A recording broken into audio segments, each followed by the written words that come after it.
بسم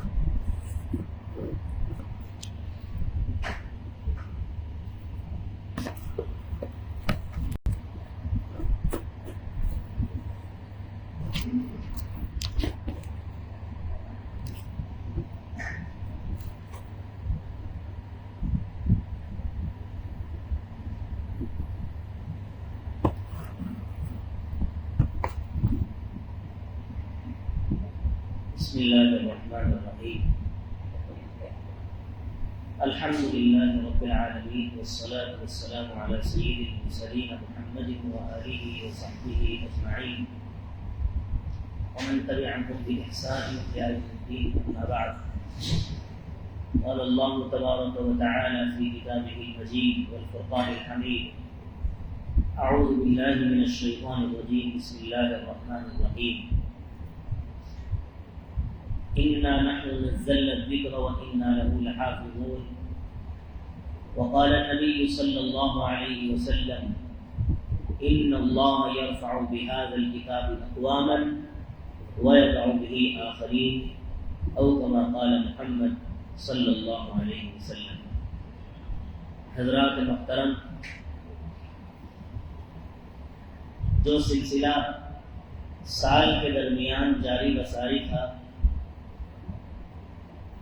رمضان المبارک میں بھی اس کا سلسلہ جاری رکھا گیا، اور تراویح میں جو کچھ پڑھا گیا اس کا خلاصہ آپ حضرات کے سامنے پیش کیا گیا۔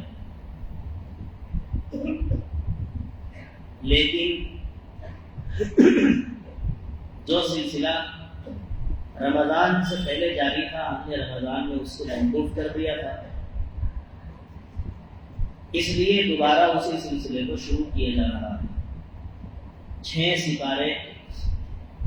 پارے ہم نے آپ کو سنا دیے ہیں تفسیر کے۔ 7ویں پارے کی بھی کچھ رکوع آپ کو سنا دیے گئے تھے، لیکن دوبارہ پھر 7ویں پارے ہی سے آغاز کیا جا رہا ہے تاکہ موضوع کی مناسبت باقی رہے اور عجیب سا محسوس نہ ہو۔ آج پہلا دن ہے نئے سال، یعنی عید الفطر کی طرف، عید الفطر کے بعد جو نئے سال کا آغاز ہوتا ہے، مدارس میں بھی جو تعلیمی سال ہوتا ہے وہ عید سے شروع ہوتا ہے۔ مدرسوں میں جو تعلیمی سال ہوتا ہے وہ عید سے شروع ہوتا ہے۔ یہ بھی ایک درس ہے، کوئی تقریر نہیں ہے، کوئی خطابت کے جوہر دکھلانا نہیں ہے، یہ ایک درس ہے جس کا مقصد یہ ہے کہ ہم قرآن سے جڑ جائیں اور قرآن سمجھنے والے بنیں۔ لہذا آج میں قرآن کریم کی تفسیر پیش نہیں کروں گا، اس کے آداب بتاؤں گا کہ قرآن کے درس کا مقصد کیا ہے، اس کے کیا آداب ہوتے ہیں اور یہ کیوں ضروری ہے، اس کو کون کر سکتا ہے، کون اس کی لیاقت رکھتا ہے، یہ تمام باتیں آج کے درس میں شامل ہیں جو کہ بہت قابل غور ہے۔ سب سے پہلی بات، درس قرآن کیوں ضروری ہے؟ یہی ایک واحد کتاب ہے جس کو اللہ نے ہمارے لیے دستور ہدایت کی حیثیت سے بھیجا ہے، نازل فرمایا۔ یہ آخری کتاب، لازوال کتاب، کبھی ختم نہ ہونے والی، یہ سب سے معزز، سب سے مکرم، اور جس شہر میں اس کو نازل کیا گیا وہ بھی امین، جس ذات گرامی پر نازل کیا گیا وہ بھی امین، جس فرشتے کے ذریعے سے اتارا گیا وہ بھی امین۔ لہذا یہ قرآن اللہ نے ہمارے لیے ہدایت کی کتاب بنا کر نازل فرمایا، مگر افسوس ہے کہ ہم اس قرآن سے ہدایت حاصل نہیں کر رہے ہیں۔ یہ تو حبل اللہ المتین، اللہ کی مضبوط رسی ہے جس کو ہر مسلمان کو پکڑنا چاہیے۔ وَاعْتَصِمُوا بِحَبْلِ اللَّهِ جَمِيعًا وَلَا تَفَرَّقُوا، اللہ کی رسی کو مضبوطی سے پکڑو اور آپس میں تفرقہ نہ کرو، انتشار نہ پھیلاؤ۔ حضرت شیخ الہند مولانا محمود حسن دیوبندی رحمۃ اللہ علیہ جب مالٹا کی جیل سے لوٹے ہیں تو بہت ایک مرتبہ دارالعلوم میں بہت بڑا مجمع تھا، سوال کیا گیا کہ مسلمان جو آج اتنی زیادہ پستی اور ذلت کا شکار ہیں اس کی وجہ کیا ہے؟ مسلمان جبکہ بہت ساری چیزیں مسلمانوں میں یوں دیکھنے کو مل رہی ہیں کہ جیسا ترقی ہو رہی ہے، لیکن اس کے بعد جبکہ مسلمانوں کے ایم پی بھی ہیں، ایم ایل ایز بھی ہیں، اور اس کے علاوہ اپنے اسکول بھی ہیں، اپنی کار بھی ہے، اور اپنی زمینیں بھی ہیں، ساری چیزیں ہیں، لیکن مال بھی ہے، دولت بھی ہے، سب کچھ ہے۔ اس کے باوجود بھی مسلمان ذلت و پستی کا شکار کیوں؟ حضرت والا نے فرمایا کہ قرآن سے دور ہونا اور آپس میں فرقوں میں بٹ جانا، یہ دو سب سے بڑی وجہ ہے امت کے ذلت اور پستی کی۔ ہم قرآن سے بہت دور ہیں۔ میں نے آج جمعے میں بھی عرض کیا، اگر کوئی ہم سے پوچھنے لگے کہ تمہارا قرآن کیا کہتا ہے، ہم نہیں بتا سکتے کیونکہ ہمیں خود معلوم نہیں۔ ایک چیز اور، کیا قرآن کریم کا درس ہر کوئی دے سکتا ہے؟ نہیں۔ ہوتے ہیں بعض لوگ کہیں یوٹیوب پر سن لیا، کچھ ہندی کا ترجمہ پڑھ لیا اور اپنی طرف سے اب تفسیر شروع کر دی۔ حدیث پاک میں فرمایا گیا جو آدمی اللہ اور اس کے رسول کی طرف کسی غلط بات کی نسبت کرے، ایسی بات کی نسبت جو اللہ اور رسول سے ثابت نہ ہو، فَلْيَتَبَوَّأْ مَقْعَدَهُ مِنَ النَّارِ، اسے چاہیے کہ اپنا ٹھکانہ جہنم میں بنا لے۔ لہذا ہر کوئی تفسیر نہیں کر سکتا، اس کے لیے کم از کم 15 علوم کی ضرورت ہے۔ صرف، نحو، اشتقاق، اصول فقہ، اصول حدیث، لغت، معانی، بدیع، یہ سب علوم ہیں قرآن کے، جو ان علوم کو جانے گا وہی تفسیر کر سکتا ہے۔ جیسا کہ میں بتایا کرتا ہوں کہ قرآن کریم کی کچھ آیتیں تو 2 اور 2 4 کی طرح بالکل کلیئر ہیں، جیسے اقیم الصلاۃ، نماز قائم کرو، وآتوا الزکاۃ، زکات دو، نارمل بات ہے، لیکن کچھ آیتیں ایسی ہیں جو متشابہات میں سے ہیں، جو ایک صحیح معنی میں جن کو علوم سے واقفیت ہے اسی کو یہ سمجھ میں آ سکتی ہے، ورنہ عام بندہ اس کو آسانی سے سمجھ نہیں سکتا ہے۔ لہذا ہر کوئی اس کے چکر میں نہ پڑے۔ ترجمہ پڑھیے، لیکن ترجمہ بھی کسی عالم کی نگرانی میں پڑھیے۔ ہم ترجمہ پڑھنے کو منع نہیں کرتے ہیں، ترجمہ خوب پڑھیں، ہر گھر میں ترجمے کے حلقے ہونے چاہیے اور جگہ جگہ پر درس قرآن کے حلقے لگوانے چاہیے، لیکن وہ علماء کی نگرانی میں ہے، یہ نہیں کہ اپنی مرضی سے جو آ رہا ہے آپ اس کو پیش کریں۔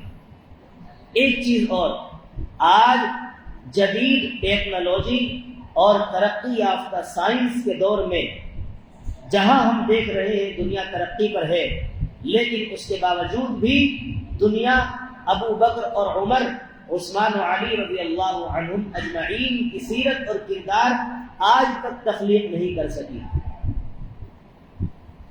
سائنس کی ہوش ربا ترقیات ہیں، عجیب عجیب کارنامے دیکھنے کو مل رہے ہیں، لیکن تمام ترقی یافتہ ہونے کے باوجود بھی امام غزالی اور صحابہ کرام اور صحابہ کے بعد پھر تابعین، تبع تابعین، امام ابو حنیفہ، سفیان ابن عیینہ اور رومی، غزالی، رازی، اور یہ جو بڑی بڑی شخصیات ہیں، عمر بن عبدالعزیز، ایسی شخصیات آج بھی دنیا ترس رہی ہے دیکھنے کے لیے۔ وجہ، اس کی وجہ ہے قرآن کی تعلیمات سے دور ہونا۔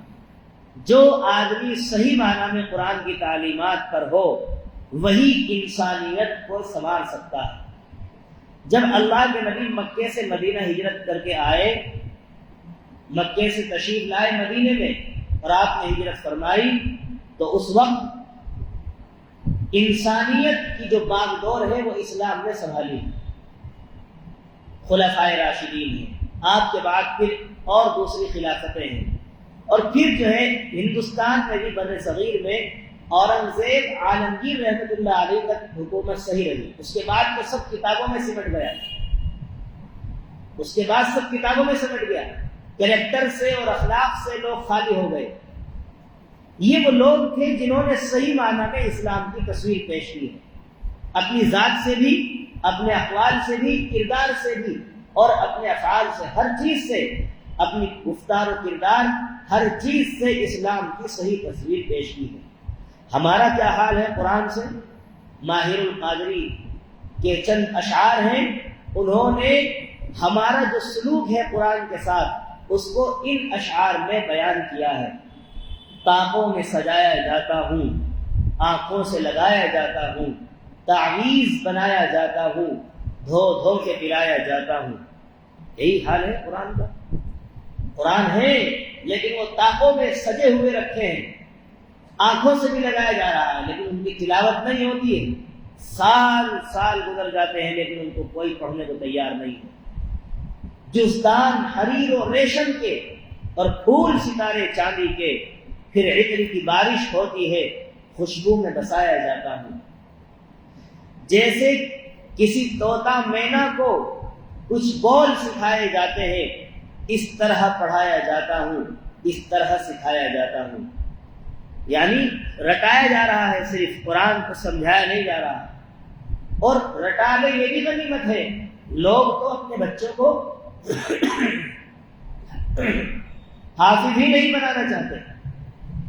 تصور یہ ہے کہ حافظ بن کر کیا کرے گا، مختصر سے تھوڑی سی کمائی ہوگی، کہاں سے گزارا ہوگا۔ یہ قرآن، یہ بالکل اشعار 100% سچے اشعار ہیں۔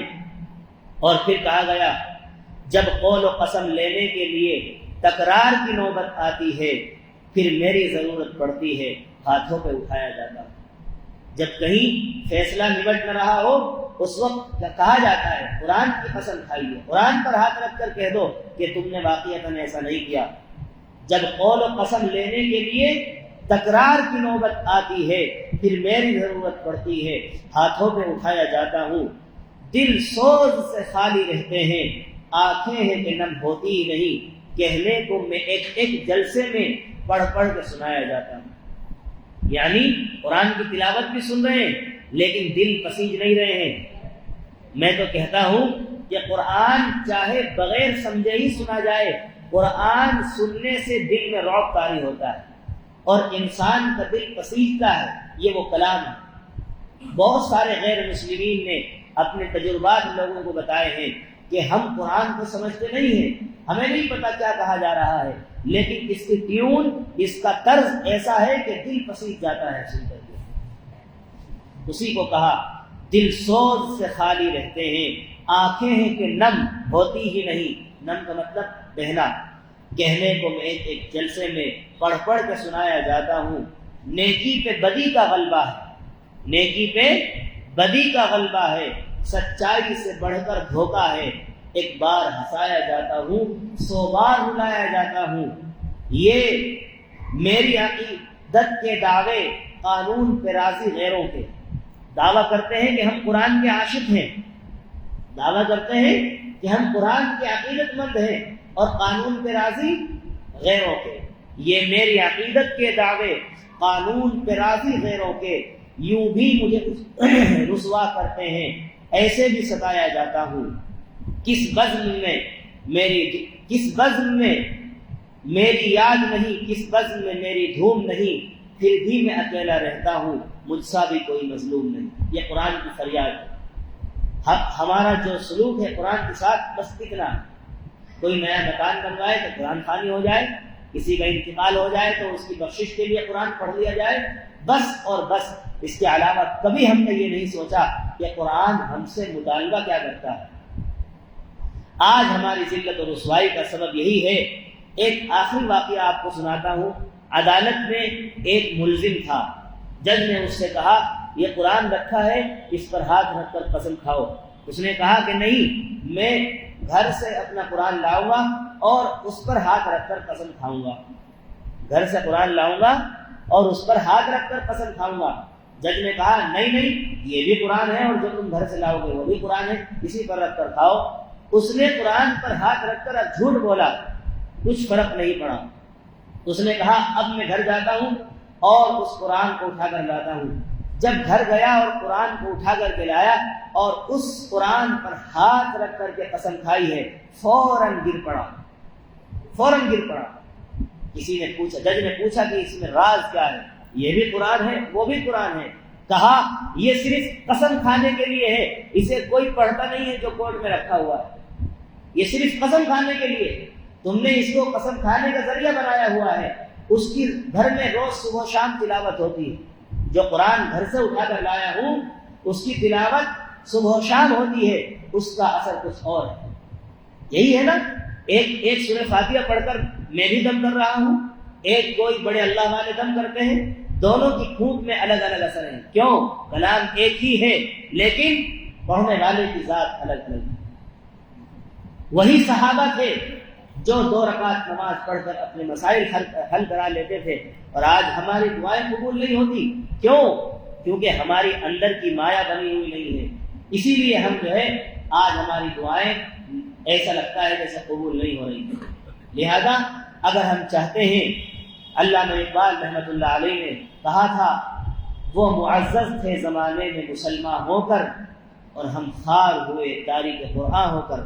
مسلمان نام کے نہیں، سچے کام کے مسلمان، جس کو دیکھ کر کے کہا جائے کہ ہاں یہ واقعتاً اللہ کا بندہ ہے اور نبی کا امتی ہے، وہ مسلمان۔ وہ معزز تھے زمانے میں مسلمان ہو کر، اور ہم خار ہوئے تاریخ قرآن ہو کر۔ تاریخ قرآن کا مطلب ہم ذلیل و خوار جو ہوئے ہیں وہ قرآن چھوڑ کر ہوئے ہیں۔ آج ہم چاہتے ہیں کہ اگر ہماری زندگیوں میں سکون آئے اور ہمیں وہی غلبہ، وہی حکومت، وہی بادشاہت جو خلافت راشدہ میں اور اس کے بعد کی خلافتوں میں ہم کو عطا ہوئی ہے، ہم چاہتے ہیں کہ وہ ملے۔ اس کے لیے قرآن سے مربوط ہونا ہوگا، قرآن سے جڑنا ہوگا، ورنہ ہم اسی طریقے سے ذلت و پستی میں رہیں گے، ہمیں کوئی نہیں بچا سکتا۔ لہذا یہ جو درس قرآن کا سلسلہ ہے، اس میں اور چند باتیں میں آپ کو بتا دوں، کیونکہ کل سے باضابطہ جو ہے قرآن کریم کی آیتوں کا ترجمہ اور تفسیر شروع ہو جائے گی۔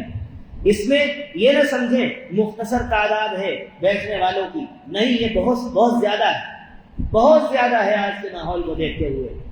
اس لیے تفسیر کرنے والا بھی، سنانے والا بھی دل میں یہ بات نہ سمجھے، محسوس نہ کرے کہ بہت تھوڑے لوگ بیٹھتے ہیں۔ اس کا مقصد دکھلاوا نہیں ہونا چاہیے، اللہ کی رضا ہونی چاہیے، بلکہ جو بات کہہ رہا ہے اس کا سب سے پہلا مخاطب خود تفسیر کرنے والا ہے، خود وہ ہے، اس کے بعد دوسرے لوگ ہیں۔ جو بات کہی جا رہی ہے میں اس کا سب سے پہلا مخاطب ہوں، میرے بعد آپ ہیں، اور مقصد یہ ہونا چاہیے کہ خود بھی قرآن کو سمجھنا ہے اور لوگوں کو بھی قرآن سمجھانا ہے، اور اللہ کے بندوں کو اللہ سے جوڑنا ہے۔ اس کے علاوہ کوئی اور مقصد نہیں ہونا چاہیے۔ انما الاعمال بالنیات، تمام اعمال کا دار و مدار کیا ہے؟ نیتوں پر ہے۔ سننے والے بھی اپنی نیت درست کریں اور سنانے والا بھی اپنی نیت درست کریں، تب جا کر اس قرآن کریم کی تفسیر کا فائدہ ہوگا۔ اور بھی بہت ساری باتیں ہیں جو درس قرآن کے آداب میں سے ہیں، انشاءاللہ وقتاً فوقتاً ہم اس کو بیان کرتے رہیں گے۔ آپ بہت قابل مبارکباد ہیں کہ آپ اپنے قیمتی وقت میں سے یہاں پر بچا کر تفسیر کے لیے تشریف فرما ہے۔ یہ ایسی مجلس ہے جس پر اللہ نے مغفرت کے وعدے فرمائے۔ سب کو جمعے میں بتایا گیا لیکن مختصر لوگ بیٹھے ہیں، یہ بہت مبارکباد کے مستحق ہیں۔ آپ اپنے آپ کو کمتر نہ سمجھیں، آپ بہت مبارکباد کے مستحق ہیں۔ اللہ آپ کا بیٹھنا قبول فرمائے، میرا کہنا سننا سنانا قبول فرمائے۔ بس گزارش یہ ہے کہ پابندی کے ساتھ بیٹھیں۔ میں نے آج جمعہ ہی بتایا، چاہے تھوڑا سا عمل ہو لیکن پابندی کے ساتھ ہو، اللہ کے ہاں بہت مقبول ہوتا ہے، بہت اللہ کے ہاں قدردانی ہوتی ہے۔ اللہ عمل کی توفیق عطا فرمائے۔ وآخر دعوانا ان الحمد للہ رب العالمین۔